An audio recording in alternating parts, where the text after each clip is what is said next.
Your RV furnace runs for a couple seconds and then stops and does not produce any heat. I'm going to cover that in this video. To go along with that, there's a Facebook question that pretty much sums up what everybody's asking.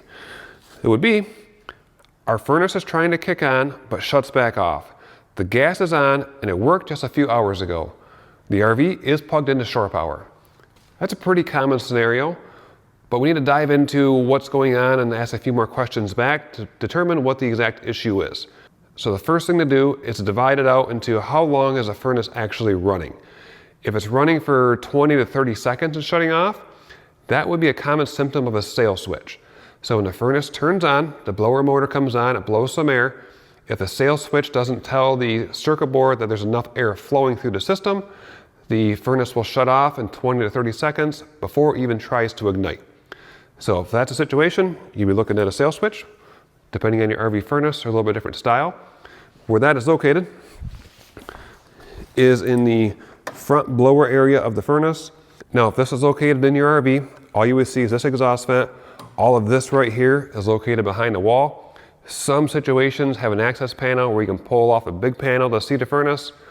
Probably 75% of RVs are built with a furnace behind the wall where you have to pull it out to work on it.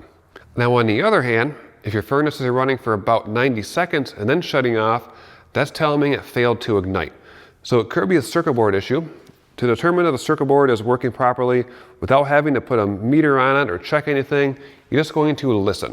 What the normal sequence is when a furnace starts up, after 20 to 30 seconds, it should see the sail switch close and engage. That tells the circuit board that there's enough air flowing through the system. And after that, about the 30-second mark, you will hear a larger clunk followed by some faint clicks.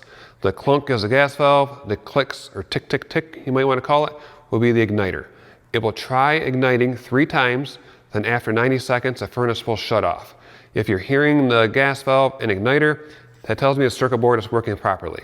If you're not hearing that, we have an issue with the furnace, which could be a circuit board or igniter or gas valve issue inside of the furnace itself. Now, if it tried 3 times, you heard all the sequence, you determine the circuit board is working properly, then we'll go over to the propane. Now this is your typical propane setup in an RV. We have 2 tanks, a regulator, and the propane hose is feeding your appliances in the RV, feeding everything such as your furnace, water heater, stove, and an RV fridge. Now some things might work, such as a stove would come on, but the furnace won't, because a stove doesn't need quite as much of a demand of propane as a furnace would. So people get confused, like, I got plenty of propane, my stove works. Well, you could be low on pressure, or a tank getting really, really low. It has just enough to make the stove work, but not the appliances, maybe a furnace or a water heater. Now, I have a manometer connected. A typical RV owner is not going to have this. A tech would have this. I'm going to educate you so you know what needs to happen throughout your propane system. So we right now are sitting just about 12, just below that. When nothing's operating in the RV, you normally see a pressure between 12 and 14. When your system is feeding propane through it, it needs to maintain at least 11 water column inches for your appliances to work properly. If it is dropping well below that, let's say it starts at 9 and it drops down to 5 when the furnace tries to ignite, that's telling me we have a bad regulator. And that could be replaced if that was the case. So the regulator is right here in the center. There's a hose at the bottom and 2 hoses on the side that you can replace that. If you do replace the regulator, make sure you do it safely, checking for leaks and doing things properly. I have a regulator linked in the video description below for the one that I use. That's a pretty high quality regulator. I have not had any issues with that one whatsoever. Now, as I said, you can change this yourself as an RV owner. I'm not going to show you how to do this because if somebody changes the regulator and things go completely wrong and they blow up their RV, I don't want to be responsible for that. So I would definitely recommend hiring someone that is certified and trained in propane to change a regulator or break into a line. Now, if you've determined all of the propane pressure in this system is working properly, you could have another issue back over to the furnace where it's failing to ignite. There could be a burner issue or a blockage.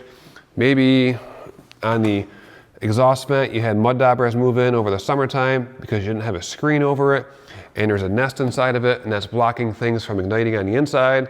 At that point, you'd have to pull the furnace out and take things completely apart to figure out what the issue is.